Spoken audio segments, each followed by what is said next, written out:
Paper number 3। ठीक है, तो पेपर 3 जो है बेटा ये आपकी पेडागोजी है across curriculum, ICT and action research, ये वाली बुक है। यूनिट 1 पे आएंगे इसकी। ठीक है, इसमें जो पहला ही टॉपिक आता है बेटा वो आता है आपका स्कूल बिल्डिंग। स्कूल बिल्डिंग क्या है, ठीक है, और इसकी इम्पोर्टेंस क्या है।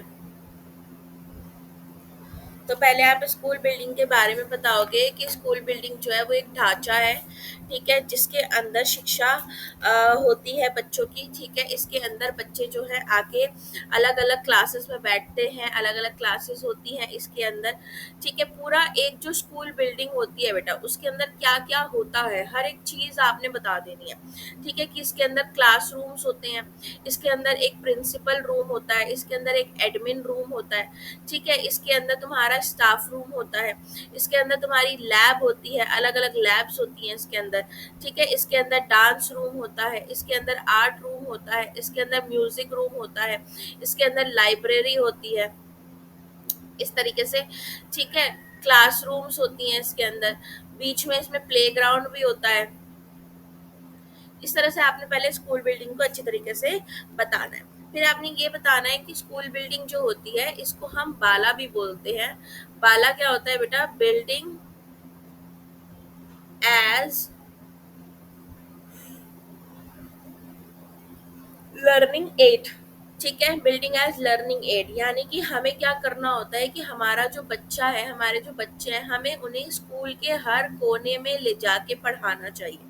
मतलब कि स्कूल जो है बेटा उसका हर एक पार्ट जो है वो बच्चे के लिए यूजफुल है, वो किसी ना किसी तरीके से बच्चे को कुछ ना कुछ सिखाएगा।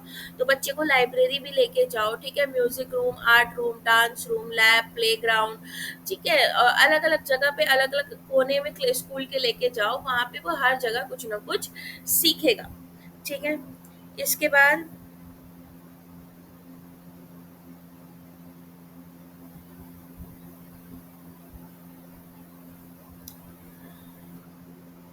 इसके बाद आपने इसके अंदर बताना है कि स्कूल कैंपस जो होता है हमारा,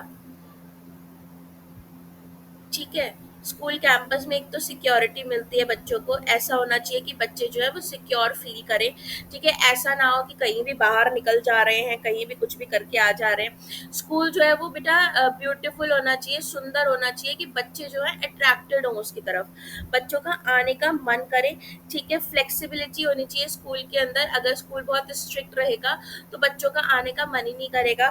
ठीक है, इसके बाद इकोनॉमिकल होना चाहिए, जो भी स्कूल आप बना रहे हो उस पर एकदम बहुत ज्यादा पैसा मत खर्च करो। शुरुआत में थोड़ा पैसा खर्च करो, बाद में उस स्कूल में जिन जिन चीजों की जैसे जैसे जरूरत पड़ती रहे, जैसे जैसे आपको लगे कि मुझे मेरे स्कूल में ये बदलाव लाने हैं, वैसे वैसे आप अपने स्कूल के अंदर पैसा लगाते रहो। ठीक है, कोऑर्डिनेशन होना चाहिए, स्कूल ऐसा होना चाहिए जिसमें टीचर और बेटा नॉन टीचिंग स्टाफ हो गया, मैनेजमेंट और टीचर हो गए, टीचर और स्टूडेंट्स हो गए, इनके बीच में कोऑर्डिनेशन होना चाहिए। ठीक है, तो ये कुछ एलिमेंट्स हैं जो आपके एक स्कूल के अंदर होने चाहिए। इसके बाद बेटा आपने सिलेक्ट करनी है place, place selection for school. तो भाई स्कूल कैसी जगह होना चाहिए, स्कूल ऐसी जगह होना चाहिए बेटा जहाँ पे कोई शोर ना हो, नॉइस फ्री एनवायरनमेंट हो, मतलब कि कोई मेन रोड पे नहीं होना चाहिए, नॉट ऑन मेन रोड। ठीक है, नॉट नियर फैक्ट्रीज, इंडस्ट्रीज या फैक्ट्रीज के आसपास नहीं होना चाहिए आपका जो स्कूल है। स्कूल का जो वातावरण है, जो एनवायरनमेंट है बेटा, ये तुम्हारा पोल्यूशन फ्री होना चाहिए, यहाँ पे कोई भी ऐसा चीज नहीं होना चाहिए जिससे कि पोल्यूशन बढ़े, ये जगह जो है आपकी गंदी हो। ठीक है, कूड़ा करकट जो होता है, आपकी लैंड फिल्स जो होती हैं बेटा, इनसे दूर होना चाहिए। कूड़े के जो पहाड़ होते हैं, कूड़ा जहाँ पे पड़ता है, डंपिंग यार्ड जो होता है, इनसे दूर होना चाहिए स्कूल। ठीक है, स्कूल जो है बेटा कि जैसे आपका ये मेन रोड है, ठीक है, ये आपका मेन रोड है, मेन रोड के बगल में, मेन रोड में जो छोटी छोटी गलियां जाती हैं, इन गलियों में यहाँ पे स्कूल होना चाहिए, मतलब कि near to main road but not on main road. क्या होगा अगर हम मेन रोड पे स्कूल खोल देंगे तो भाई ट्रैफिक जाम होने की संभावना है, एक्सीडेंट होने की संभावना है। तो मेन रोड के पास होना चाहिए स्कूल, लेकिन मेन रोड पर स्कूल नहीं होना चाहिए। ठीक है, स्कूल के आसपास कोई भी स्टेशन, सिनेमा घर, ठीक है, तालाब, फैक्ट्री, लेक्स वगैरह नहीं होने चाहिए। ठीक है, लेक्स वगैरह नहीं होने चाहिए क्योंकि इनसे मच्छर वच्छर पैदा होंगे, बीमारियां वगैरह फैलेंगी। ओके, जिस भी एरिया में स्कूल है आपका, ठीक है, जिस भी एरिया में आप स्कूल खोल रहे हो बेटा, वहाँ पे हॉस्पिटल जरूर होना चाहिए आसपास। ओके, क्योंकि हॉस्पिटल बहुत ज़रूरी होता है। स्कूल में बच्चे होते हैं, कोई भी चोट वोट लग सकती है उनको, तो हॉस्पिटल का होना बहुत ज़रूरी है स्कूल के आसपास। फिर नीट एंड क्लीन एरिया ऐसा होना चाहिए कि वहाँ की जो वायु हो, एयर जो हो, ठीक है, वो साफ हो। ठीक है, वहाँ पे क्लीन वाटर अवेलेबल हो, ऐसी जगह पे आपने स्कूल खोलना है। ठीक है, सिलेक्शन में ये सब बता देना। इसके बाद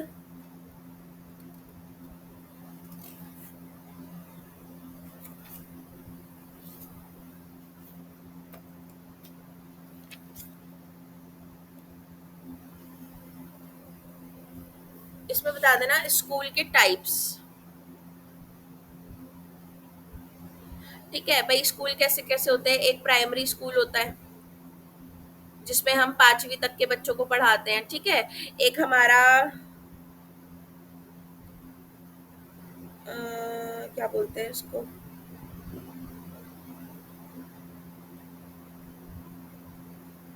एक हमारा अपर प्राइमरी स्कूल होता है जिसमें हम 8वीं तक के बच्चे पढ़ाते हैं। एक हमारा हायर सेकेंडरी स्कूल होता है,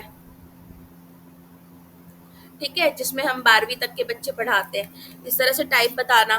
ठीक है, इसके बाद आप इसके अंदर क्या बताओगे कि कोई भी स्कूल है उसके अंदर एक प्लेग्राउंड जरूर होना चाहिए। ठीक है, प्लेग्राउंड होगा तभी तो बच्चे कुछ एक्टिविटीज कर पाएंगे। ठीक है, नंबर ऑफ स्टूडेंट्स जो है वो किसके हिसाब से होना चाहिए, वो as per area of school होना चाहिए कि भाई आपके बच्चे जो है कंफर्टेबली स्कूल के अंदर बैठ सके, इतने ही बच्चे आपने स्कूल के अंदर घुसाने। ठीक है, इसके बाद शेप ऑफ स्कूल बिल्डिंग। तो इसमें बहुत सारे शेप दे रखे हैं आपके। ठीक है, जैसे कि पहला जो है वो आपका रेक्टेंगुलर दे रखा है। तो रेक्टेंगुलर के अंदर आपका स्कूल बिल्डिंग ऐसे होता है बेटा। ठीक है, बीच में इसके प्लेग्राउंड होता है और बाकी सारे रूम्स जो होते हैं वो साइड में होते हैं। ठीक है, कौन कौन से रूम्स होते हैं इसमें, क्लासरूम होता है आपका, प्रिंसिपल रूम होता है इसमें, प्रिंसिपल रूम को ही एडमिन रूम भी कह सकते हैं।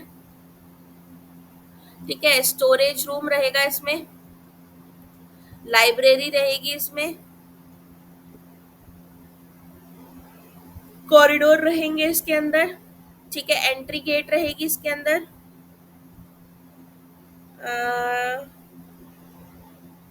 स्टाफ रूम रहेगा। ठीक है, अलग अलग शेप है। फिर आपका ई शेप है, ई शेप जो होता है वो इस तरीके से होता है। ठीक है, एल शेप है आपका, इसमें एल शेप में क्लासरूम इस तरीके से, बिल्डिंग इस तरीके से बनी होती है, इसमें बिल्डिंग इस तरीके से बनी होती है। ठीक है, इसके बाद आपका एच शेप आ जाता है इसमें, एच शेप इस तरीके से होता है। इसमें यहाँ प्लेग्राउंड रहता है, यहाँ प्लेग्राउंड रहता है। ठीक है, इसके बाद आपका यू शेप आ जाता है इसमें, यू शेप इस तरीके से रहता है। ओके, आई शेप आ जाता है, आई शेप ऐसे सीधी लाइन होती है बिल्कुल। ठीक है, इसमें जो सबसे बेस्ट रहता है बेटा, कौन सा वाला आकार था,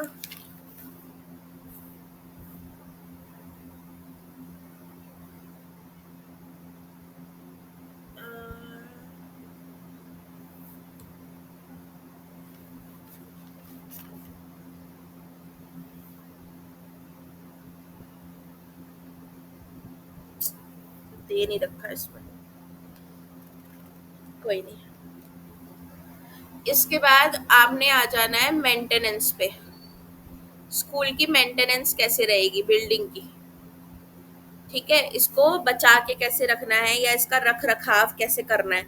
तो भाई एक तो आप क्या बनाओ, कमिटी बनाओ, ठीक है, एक कमिटी होनी चाहिए जो स्कूल के रखरखाव का काम करेगी। एक प्लेग्राउंड जो होता है बेटा, इसको साफ रखना है, नीट एंड क्लीन रखना है, ठीक है, प्लेग्राउंड को हमेशा, ताकि ये साफ सुथरा दिखे और स्कूल जो है वो सुंदर दिखे। ठीक है, स्कूल का गार्डन होना चाहिए इसके अंदर, प्लेग्राउंड के अंदर गार्डन से जो है बच्चे अट्रैक्ट होंगे। ठीक है, वाइट वॉश वगैरह और मेंटेनेंस वगैरह, मरम्मत जिसको हम बोलते हैं, ये हाथ होती रहनी चाहिए। ठीक है, कहीं भी आपने देखा स्विच बोर्ड टूट गया है, पंखा निकल गया है, यहाँ से दीवार टूट रही है, ठीक है, पेंट खराब हो गया है, तो ये चीजें लगातार होती रहनी चाहिए। ठीक है, इसके बाद क्लीन टॉयलेट्स होने चाहिए, टॉयलेट्स की सफाई रेगुलरली होनी चाहिए, उनको मॉनिटर करने वाला कोई बंदा होना चाहिए बेटा। ठीक है, फिर फर्नीचर आपका, बच्चों की जो डेस्क वगैरह होती है ये प्रॉपर होनी चाहिए, टूटी नहीं होनी चाहिए, कील निकली हुई नहीं होनी चाहिए, पीछे सपोर्ट होना चाहिए। ठीक है, आगे कॉपी रखने की जगह होनी चाहिए, लाइब्रेरी होनी चाहिए, लाइब्रेरी के अंदर बुक्स जो है वो प्रॉपरली अरेंज होनी चाहिए आपकी। वाटर फैसिलिटी जो है बेटा, वाटर फैसिलिटी के अंदर आपकी फिल्टर मशीन होनी चाहिए। ठीक है, और उसको रेगुलरली जो है आपने मॉनिटर करना है, रेगुलरली इसको क्लीन भी करना है फिल्टर को। ठीक है, ऐसा नहीं है कि लगा के बस छोड़ दिया। इलेक्ट्रिसिटी, बिजली की व्यवस्था अच्छी होनी चाहिए स्कूल बिल्डिंग के अंदर। ठीक है, आपका एक फायर एक्सटिंग्विशर जरूर होना चाहिए बिल्डिंग के अंदर, हर फ्लोर पे फायर एक्सटिंग्विशर, आग बुझाने वाला जो होता है वो लगा होना चाहिए। ठीक है, इसके बाद आ जाते हैं लाइब्रेरी पे।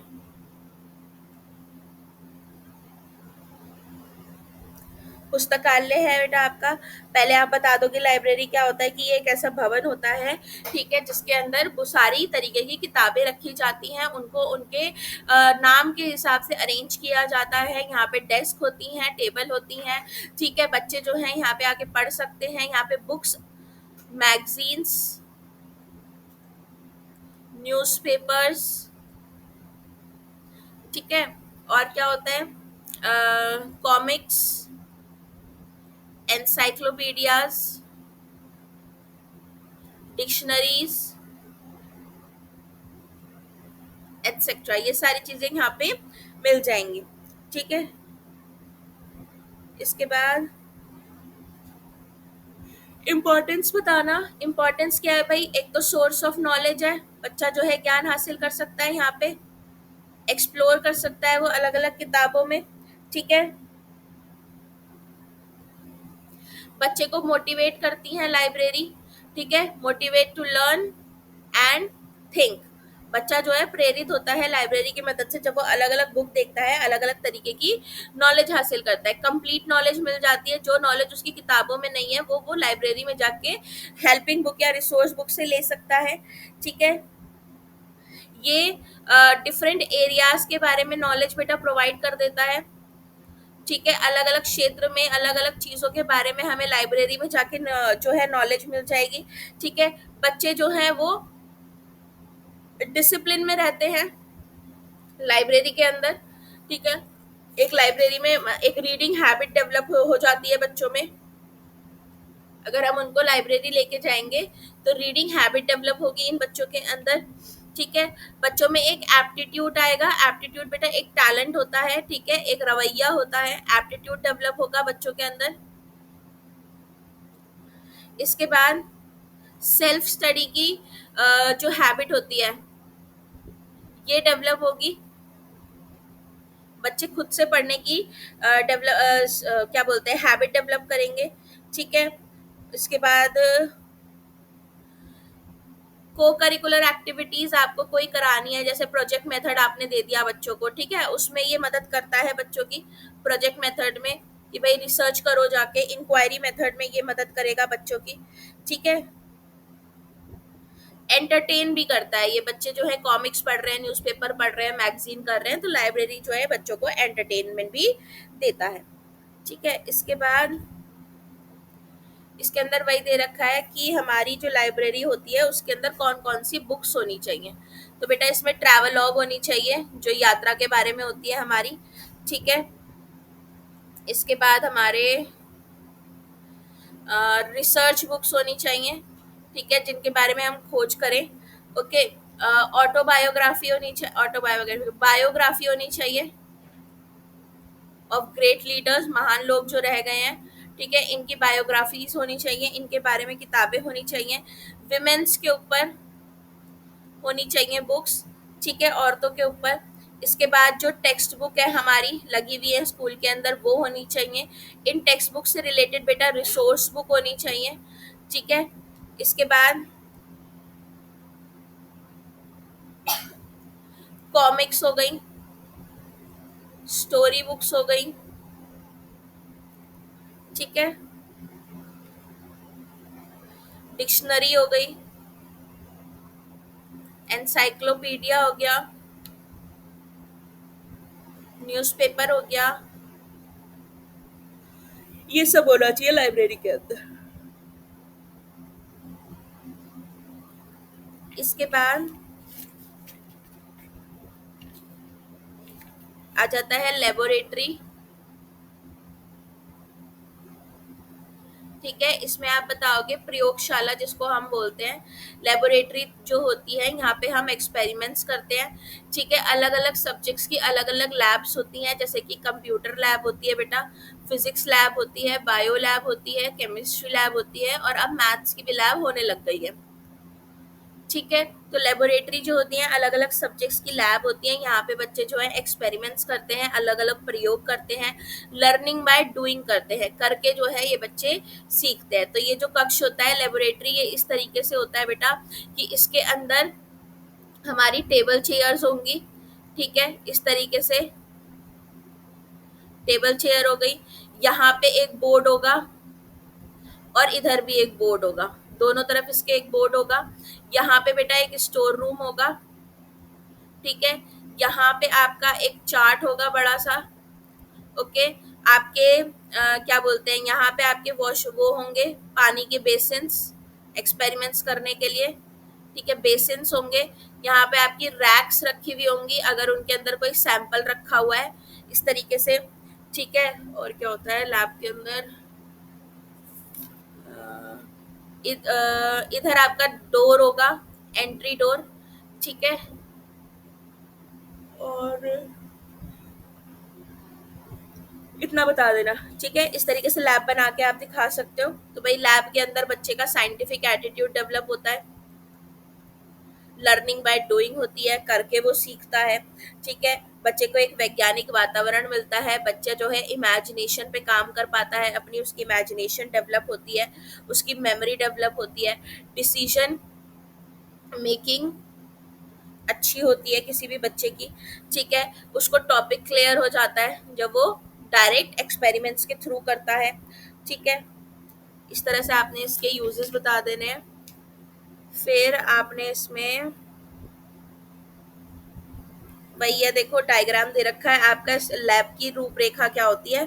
तो इसमें देखो स्टोरेज हो गया,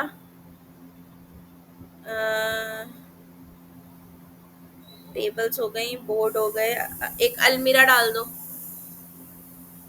अलमीरा होती है, ठीक है, सिंक हो गया, विंडोज डाल दो,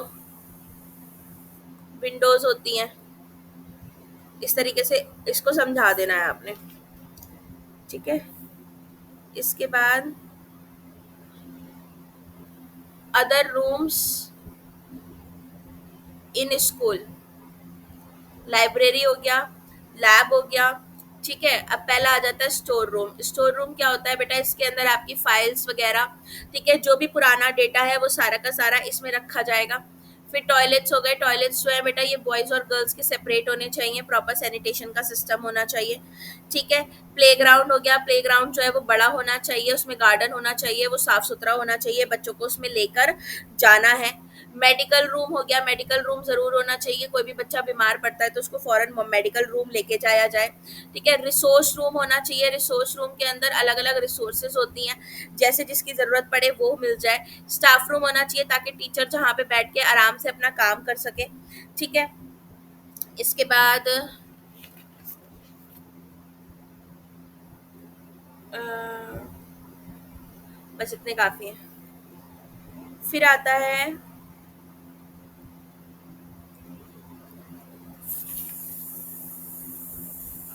स्कूल ऑर्गेनाइजेशन आएगा बेटा, उसमें भी यही सारी चीजें लिख देना स्कूल के बारे में कि स्कूल क्यों जरूरी है, ठीक है। स्कूल के बारे में सब कुछ लिख देना इसमें भी। इसके बाद आपका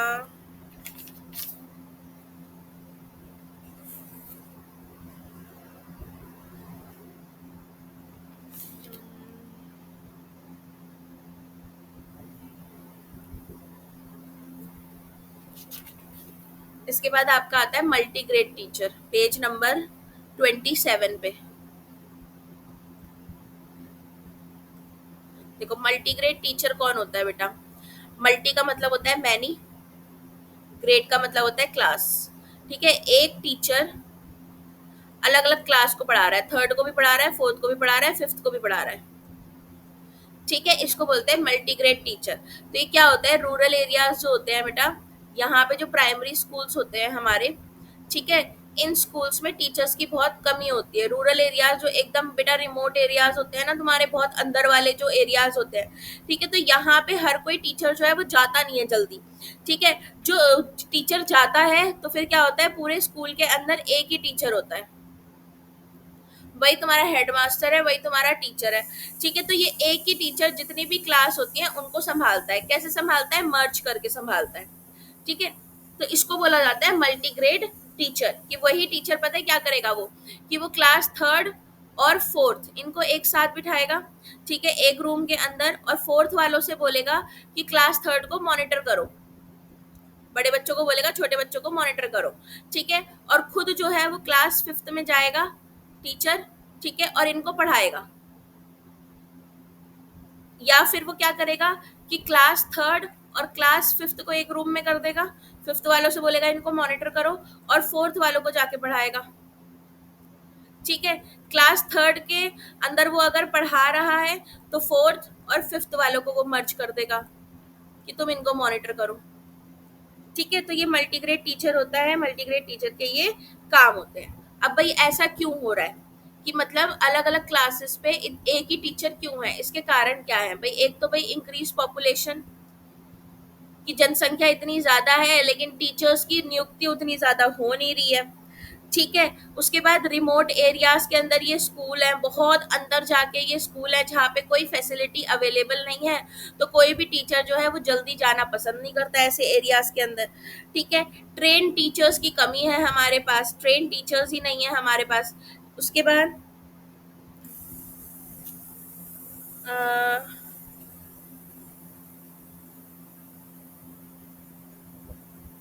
और क्या बताओगे इसमें,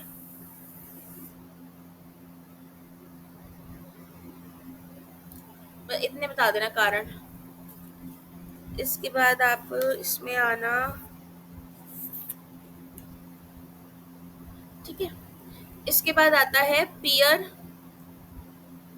सपोर्टेड लर्निंग, ठीक है, ये 2 नंबर में आ जाता है आपका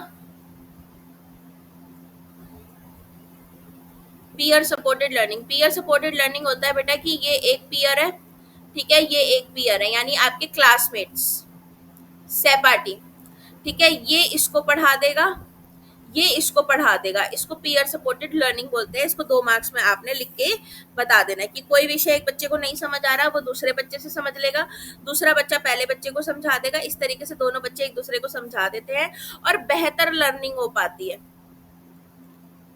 जब बच्चे एक दूसरे को पढ़ाते हैं तो लर्निंग जो है वो बेहतर हो पाती है, ठीक है। इसके बाद इसके बाद बेटा कोऑपरेटिव लर्निंग आता है, ये भी 2 मार्क्स में आता है। कोऑपरेटिव लर्निंग भी वही है जब आपस में कोऑपरेट करके जो है पढ़ते हैं, ठीक है, सहयोग से जब पढ़ते हैं एक दूसरे के, सब लोग मिलजुल कर कॉपरेट करके पढ़ते हैं। इसके बाद आपका लेसन प्लान है, ठीक है, प्लानिंग फॉर टीचिंग का टॉपिक आ रखा है। तो बेटा ये ईवीएस मैथ से ही करना है इसको, ठीक है। इसमें वही है आपका ईयरली प्लान, यूनिट प्लान और lesson plan, daily lesson plan जिसको बोला जाता है। इसको मैं रिपीट नहीं करूंगी। इसमें वही हर्बर्ट के उसके इसके लेसन प्लान बना के दे रखे हैं आपको, लेसन प्लान्स को पढ़ लेना, ठीक है। फिर आता है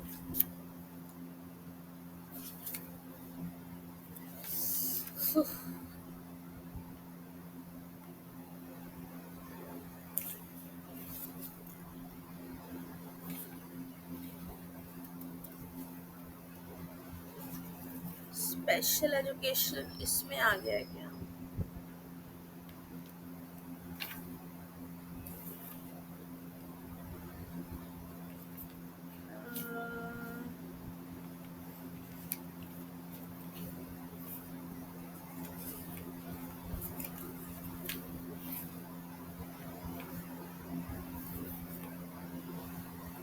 इसके बाद बेटा पेज नंबर 50 पे आओ, स्पेशल एजुकेशन। स्पेशल एजुकेशन क्या होती है बेटा? ये सबके लिए होती है, मतलब कि जो भी हमारे कैसे बोलूं मैं, जो बच्चे डिफरेंट फ्रॉम नॉर्मल बच्चे होते हैं ना,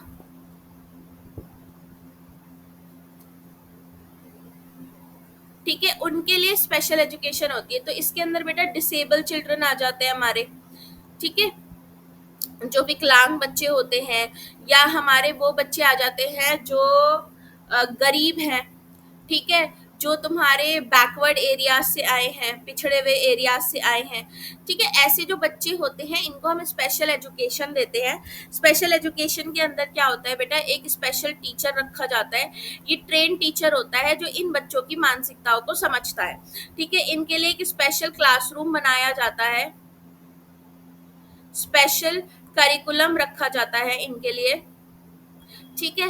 तो ये चीज क्यों की जा रही है, इन बच्चों को क्यों इन्वॉल्व किया जा रहा है? इन बच्चों को इसलिए इन्वॉल्व किया जा रहा है बेटा, पहली चीज कि देश का हर एक नागरिक जो है, एवरी सिटीजन, वो क्या है, देश के लिए एक रिसोर्स है, ठीक है।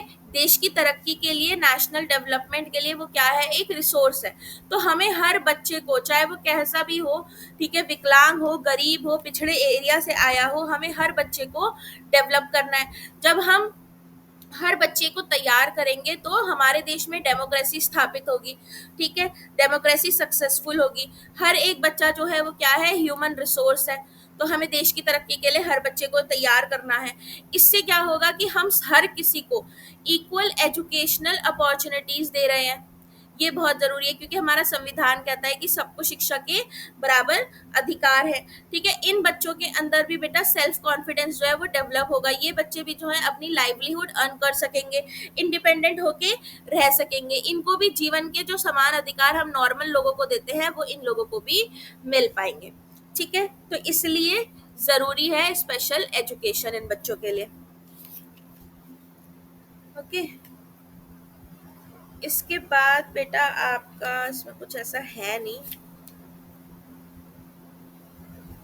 कि कंसिडरेशन, सिलेक्टिंग एंड ऑर्गेनाइजिंग वाला जो सब्जेक्ट मैटर है पेज नंबर 54 पे, उसमें आपका वही है कि भाई टीचर जो है पहले टॉपिक सिलेक्ट करेगा, फिर उनको सीक्वेंस में लगाएगा, ठीक है, फिर डिसीजन लेगा, फिर स्ट्रैटेजी देखेगा कैसे पढ़ाना है। इसमें कुछ ऐसा है नहीं। फिर तुम्हारा टेक्स्ट बुक आ गया है पेज नंबर 57 पे, ठीक है। टेक्स्ट बुक हमने कर रखा है कई बार, ईवीएस में और मैथ्स में भी कर रखा है, ठीक है। तो टेक्स्ट बुक आप यहाँ से कर लेना। फिर क्वेश्चन आ गया है, क्वेश्चन भी हमने ईवीएस में किया था कि प्रश्न क्या होता है, अच्छा प्रश्न क्या होता है, मेमोरी क्वेश्चन, थॉट क्वेश्चन, ऐसे type question, short answer, objective type, ये सारे क्वेश्चंस के बारे में बता देना, गुड क्वेश्चन, ठीक है। ये आपकी यूनिट 1 जो है बेटा खत्म हो गई।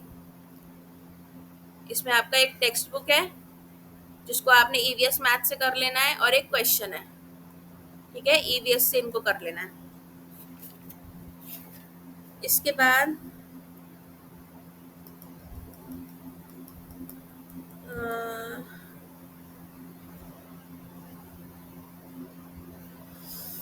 बाप रे, सर घूम रहा है मेरा। अधिगम संसाधन प्रबंधन के तत्व, aids, teaching strategy, faces.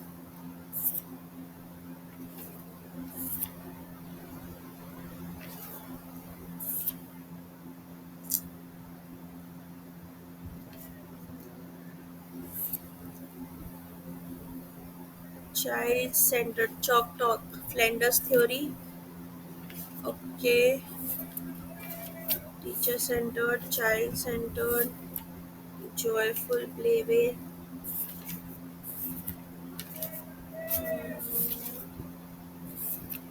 project, examination of emotions। ओहो, इसके अंदर आपके स्पेशल बच्चे आएंगे सारे। यूनिट 2 जो है, नहीं सारे तो नहीं दे रखे इन्होंने, क्यों? चलो यूनिट 2 देखो। यूनिट 2 में बेटा पहला ही जो है आपका वो है managing teaching learning materials and resources. ठीक है, तो ये आपकी यूनिट 1 की तरह ही है। ह्यूमन रिसोर्स हो गए एक तो बच्चे, ठीक है। पहले तो ह्यूमन रिसोर्स हो गए। ह्यूमन रिसोर्स कौन है बेटा? बच्चे, टीचर्स, ठीक है। कक्षा कक्ष, अधिगम सामग्री और संसाधन। दूसरी होती है फिजिकल रिसोर्स। फिजिकल रिसोर्स हो गई बेटा चेयर एंड डेस्क वगैरह, ब्लैक बोर्ड वगैरह, ठीक है। और एक हो जाता है हमारा एब्स्ट्रैक्ट रिसोर्स, को छोड़ दो। ये दो रिसोर्सेज होती है जो हमें स्कूल के अंदर ज़रूरी होती हैं। इनके बारे में अभी हमने डिटेल में पढ़ा है सारा, लाइब्रेरी, प्लेग्राउंड वगैरह, ये सारी चीज़ें, ठीक है। फिर बेटा इसके अंदर वो है ऑडियो विजुअल एड्स के बारे में दे रखा है, ठीक है। ऑडियो विजुअल एड्स हमने मैथ्स में पढ़ा है, ईवीएस में पढ़ा है। इनके बारे में टीएलएम जो होते हैं वही सारी चीज़ें लिख देना, ठीक है। फिर तुम्हारे phases of teaching, page number 70 पे आओ। फेजेस ऑफ टीचिंग होते हैं, पढ़ाने के 3 फेज होते हैं बेटा, ठीक है। एक तो होता है pre active phase. Pre active phase जो होता है बेटा ये होता है before entering the class. Class में घुसने से पहले का फेज। तो इसके अंदर आप क्या करते हो? इसके अंदर आप लेसन प्लान प्रिपेयर करते हो कि कल मैं क्लास के अंदर जाऊंगी तो मुझे बच्चों को क्या पढ़ाना है, कैसे पढ़ाना है, ये सारी चीजें आप इसके अंदर तैयार करते हो, ठीक है। इसके बाद बेटा आता है आपका इंटरेक्टिव फेस। इंटरेक्टिव फेस होता है इन द क्लास, जब आप क्लास के अंदर घुस गए और आपने जो लेसन प्लान बनाया था बेटा उसको इम्प्लीमेंट करना शुरू कर दिया, आपने पढ़ाना शुरू कर दिया, ठीक है। फिर तीसरा आता है post active face. Post active face होता है बेटा आफ्टर द क्लास। आपने क्लास ले ली, अब आप फीडबैक, ठीक है, बच्चों के डायग्नोस, रेमीडियल, अपने पढ़ाए हुए पे रिफ्लेक्ट करना, ये सारे काम करोगे कि मैंने कैसा पढ़ाया, क्या इसका आउटकम आया, ये सारी चीजें इंटरेक्टिव फेज के अंदर आती हैं आपकी, ठीक है, पोस्ट एक्टिव फेज के अंदर, सॉरी। इसके बाद बेटा इसमें पेज नंबर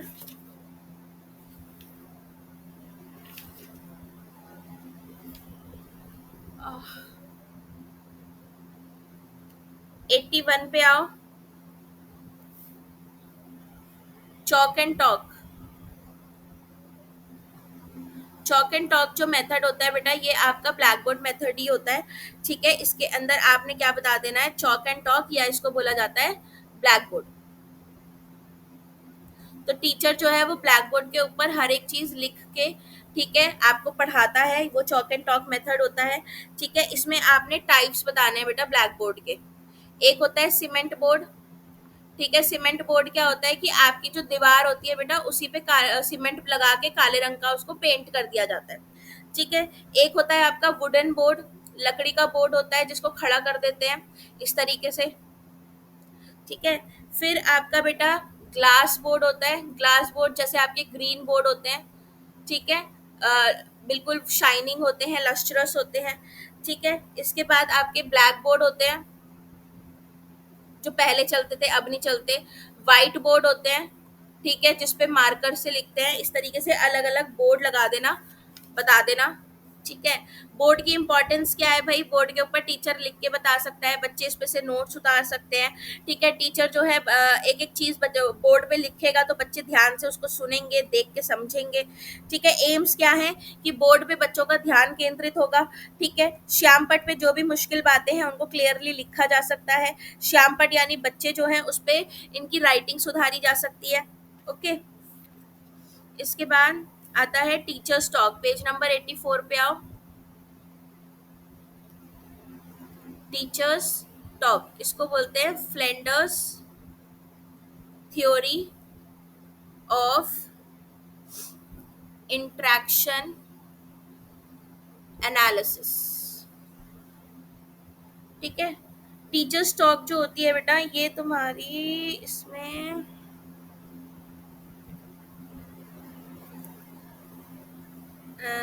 कितने का होता है, 7:3 का रेशो, 3:7। टीचर्स टॉक बेसिकली ये होता है बच्चा, टीचर और बच्चे के बीच में इंट्रैक्शन, ठीक है। टीचर जो है वो बच्चे से बात करके पढ़ाए, ठीक है। इस बच्चे की फीलिंग्स को एक्सेप्ट करे बेटा, ठीक है। ये बच्चा शाय नेचर का है, कॉन्फिडेंट नेचर का है, कैसा है, बच्चों को एनकरेज करे, ये टीचर का काम होता है। उनको अप्रिशिएट करे, प्रशंसा करे उनकी, ठीक है। टीचर्स जो है वो इनके आइडियाज को एक्सेप्ट करे बच्चों के, ठीक है। आइडियाज को इग्नोर ना करे, निग्लेक्ट ना करे, ठीक है। क्वेश्चनिंग करे बच्चों से, ये टीचर्स टॉक होता है कि टीचर बच्चों से किस किस तरीके से बात कर सकती है। लेक्चर्स दे बच्चों को, ठीक है। डायरेक्शंस दे बच्चों को, निर्देश दे, ठीक है। क्रिटिसाइज करे बच्चों को, आलोचना करे बच्चों की, इवेल्युएट करे, इस तरीके से वो बच्चों के साथ इंटरेक्ट कर सकती है। इसके बाद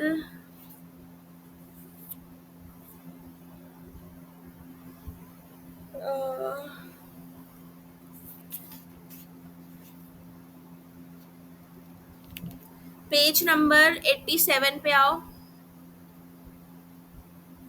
child centred learning, child centred learning क्या होती है बेटा, चाइल्ड सेंटर्ड लर्निंग ये होती है कि आपका जो बच्चा है हर चीज इसके चारों ओर घूमेगी, यानी आपको इसकी नीड देखनी है, ये किस बैकग्राउंड से उठ के आया है इस चीज को समझना है, इसके इंटेलिजेंस के हिसाब से आपने पढ़ाना है, ठीक है। इसके इंटरेस्ट के हिसाब से आपने पढ़ाना है, इसे किस चीज के अंदर टैलेंट है, एप्टीट्यूड है, उसके हिसाब से आपने इसको पढ़ाना है। हर एक चीज आपने बच्चे के हिसाब से करनी है।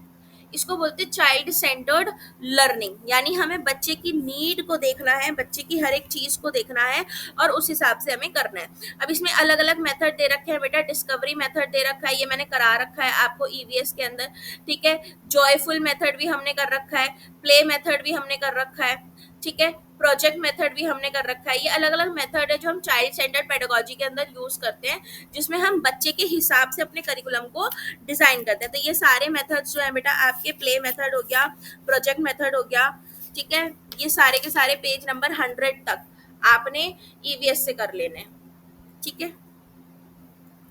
इसके बाद आपके आते हैं गॉड गिफ्टेड स्टूडेंट्स।